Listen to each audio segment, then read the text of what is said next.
Now, when we have local taxi drivers and they wish to get preference in terms of ferrying tourists to the various tourist spots,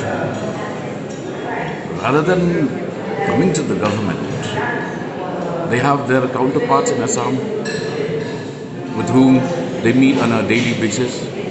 Why don't they talk to them?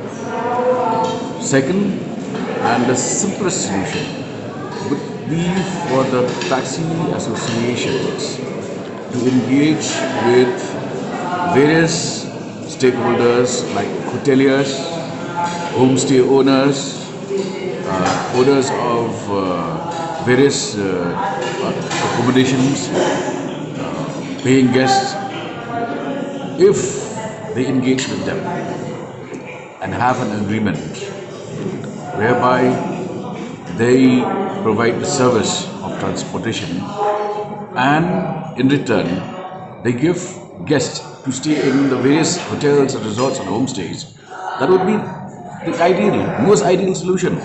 And people in Sora will listen more to local Khasi driver association than they would listen to somebody from Assam who they cannot even have a proper conversation. So it's a very simple solution. I don't know why they are trying to create an issue out of a total non-issue.